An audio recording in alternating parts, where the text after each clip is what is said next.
চট্টগ্রামের বহুল আলোচিত 10 ট্রাক অস্ত্র মামলায় সাবেক স্বরাষ্ট্র প্রতিমন্ত্রী লুৎফুজ্জামান বাবরকে খালাস দিয়েছে হাইকোর্ট। খালাস পেয়েছেন আরও কয়েকজন আসামি। এই মামলায় মৃত্যুদণ্ডপ্রাপ্ত আসামিদের ডেথ রেফারেন্স ও আপিলের শুনানি শেষে বিচারপতি মোস্তফা জামান ইসলাম ও বিচারপতি নাসরিন আক্তারের সমন্বয়ে গঠিত হাইকোর্ট বেঞ্চ বুধবার এই রায় দেয়।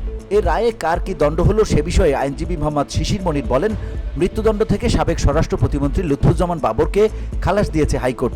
সেই সাথে এনএসআইয়ের সাবেক মহাপরিচালক অবসরপ্রাপ্ত মেজর জেনারেল রেজ্জাকুর হায়দার চৌধুরী, রাষ্ট্রায়ত্ত সার কারখানা চিটাগং ইউরিয়া ফার্টিলাইজার লিমিটেডের সাবেক ব্যবস্থাপনা পরিচালক মহসিন উদ্দিন তালুকদার, সিইউএফএল এর সাবেক মহাব্যবস্থাপক কে এম এনামুল হক, সাবেক ভারপ্রাপ্ত শিল্প সচিব নুরুল আমিনকে খালাস দেওয়া হয়েছে। আর সাবেক শিল্পমন্ত্রী ও জামায়াতের আমির মতিউর রহমান নিজামী মৃত্যুবরণ করায় মামলা থেকে অ্যাবেট করে তাদেরকে খালাস দেওয়া হয়েছে। তবে এনএসআইয়ের সাবেক মহাপরিচালক অবসরপ্রাপ্ত ব্রিগেডিয়ার জেনারেল আব্দুর রহিম মৃত্যুবরণ করায় মামলা থেকে অ্যাবট করলেও 10,000 টাকা অর্থদণ্ড বহাল রেখেছে হাইকোর্ট।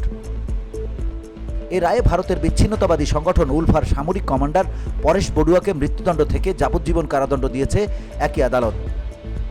অন্যদিকে মৃত্যুদণ্ড থেকে ডিজিএফআই এর সাবেক পরিচালক অবসরপ্রাপ্ত wing commander Shahabuddin Ahmed, NSI এর সাবেক উপপরিচালক অবসরপ্রাপ্ত মেজর লিয়াকত হোসেন, এনএসআই এর সাবেক মাঠ কর্মকর্তা আকবর হোসেন খান, চোরাচালানি হিসেবে অভিযুক্ত হাফিজুর রহমান, অস্ত্র খালাসের জন্য শ্রমিক সরবরাহকারী দিন মোহাম্মদ ও ট্রলার মালিক হাজি আব্দুস সোবহানকে 10 বছরের কারাদণ্ড দিয়েছে আদালত।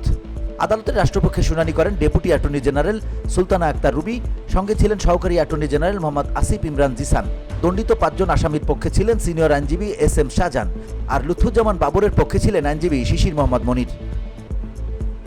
VOD Bangla news desk.